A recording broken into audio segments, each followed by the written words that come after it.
से भिन्न बाधा और संकटों का निवारण हो जाता है। भूमारेवा का पथ कहलाता है, जहां चलने से देव पितर पूर्वज संतुष्ट हो जाते हैं। भूनर्मदा का पथ कहलाता है, जहां चलने से पितर संतुष्ट हो जाते हैं। भूनर्मदा का पथ है, जिसके पग पग पर तीर्थ है, करोड़ों तीर्थ है। और ये वो महाशक्ति है जो तीर्थों को प्रकट करती है। सर्व तीर्थ नायकम, ये तीर्थों की अग्रज, तीर्थों की नायक और तीर्थों की जननी इस भगवती को बताया गया कि नर्मदा तीर्थों की जननी है। हम रोज कहते हैं कि सिर्फ भूमंडल में ही नहीं, ब्रह्मांड में जितने तीर्थ हैं, ब्रह्मांड में जितने तीर्थ हैं, करोड़ों तीर्थ हैं, असंख्य तीर्थ हैं, इस भगवती का एक बार यदि कोई ध्यान कर ले, एक बार के ध्यान का ब्रह्मांड के समस्त तीर्थों का मान हो जाता है। जो एक बार नर्मदा मैया का ध्यान कर लेता है, समस्त तीर्थों का मान नर्मदा का एक बार का ध्यान, एक बार का ध्यान समस्त तीर्थों का मान। सर्व तीर्थमयी मां नर्मदा का, तीर्थों की अग्रज मां नर्मदा, जिसके तट और पथ पर पग पग पर तीर्थ है। यदि कोई इस आद्य शक्ति पीठ अमरकंटक अकेले की यदि कोई परिक्रमा कर ले तो वो संपूर्ण पृथ्वी मंडल की परिक्रमा मानी जाती है, जो सिर्फ अमरकंटक की परिक्रमा कर लेता है। सप्त महाद्वीपों की परिक्रमा के बराबर है मात्र अमरकंटक की परिक्रमा। अब तुम कल्पना कर लो, तुम संपूर्ण नर्मदा परिक्रमा कर रहे हो, हम तो सिर्फ एक अमरकंटक की परिक्रमा बता रहे हैं। यदि कोई इस पर्वत की परिक्रमा कर लेता है तो सप्त महाद्वीपों की परिक्रमा के बराबर अमरकंटक की परिक्रमा बताई गई।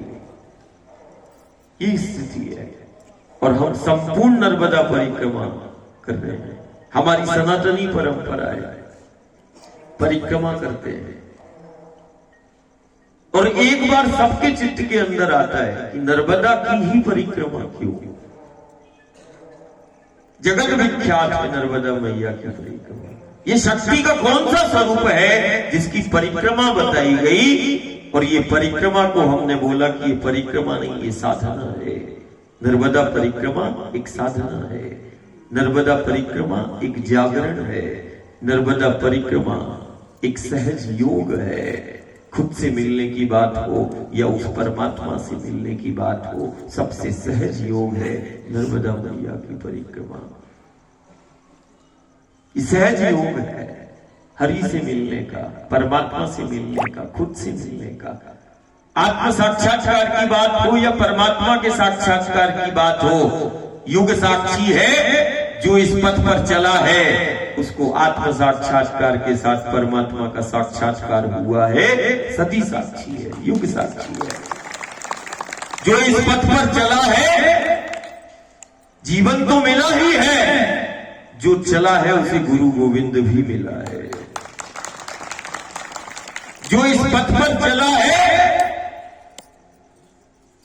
ये नर्मदा मैया की परिक्रमा जीवन को दिशा देती है। नर्मदा मैया की परिक्रमा जीना सिखाती है। नर्मदा मैया की परिक्रमा व्यक्ति को, जीव को, भक्त प्रेमी को जीना सिखाती है।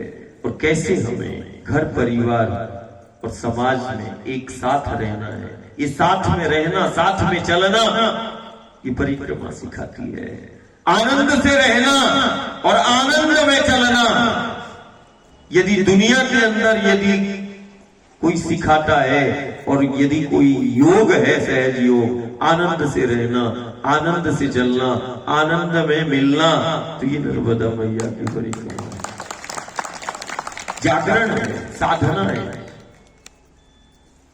आज न जाने चित्त के अंदर ये प्रश्न जरूर हर भक्त के अंदर एक बार तो आता है, नर्मदा की ही परिक्रमा क्यों।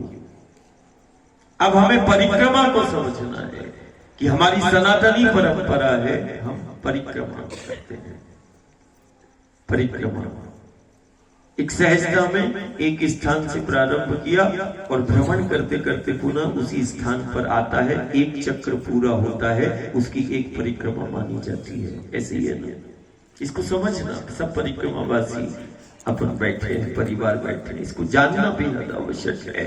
ये परिक्रमा है क्या और ये शक्ति की ही परिक्रमा क्यों करते हैं, इसको जानना आवश्यक है। तो परिक्रमा मतलब एक चक्र, एक स्थान से प्रारंभ किया, भ्रमण करते करते पुनः उसी स्थान पर वो भक्त प्रेमी साधक ध्यानी ज्ञानी आता है, एक चक्र उसका पूरा होता है, एक परिक्रमा मानी जाती है ना, मतलब एक चक्र। अब हम जीवन को देखें, हमारा जीवन या कोई भी जीव को देख लो, इस जगत को देख लो, इस ब्रह्मांड को देख लो, ये जीव जगत ब्रह्मांड सब चक्रों पर केंद्रित है, चक्रीय व्यवस्था में है। हम बोलते भी हैं जीवन चक्र। हमारा जीवन किस पर केंद्रित है? चक्रों पर केंद्रित है। अखंड परिक्रमा चल रही है ब्रह्मांड में। पृथ्वी है, सूर्य है, चंद्र है, मंगल है, गुरु है, शनि है, सब एक दूसरे की परिक्रमा कर रहे हैं और ये पूरा समूचा ब्रह्मांड चक्रों पर केंद्रित है, चक्रीय व्यवस्था है। सिर्फ जीव जगत ही नहीं, इसकी सुरक्षा भी, हम क्या बोलते, सुरक्षा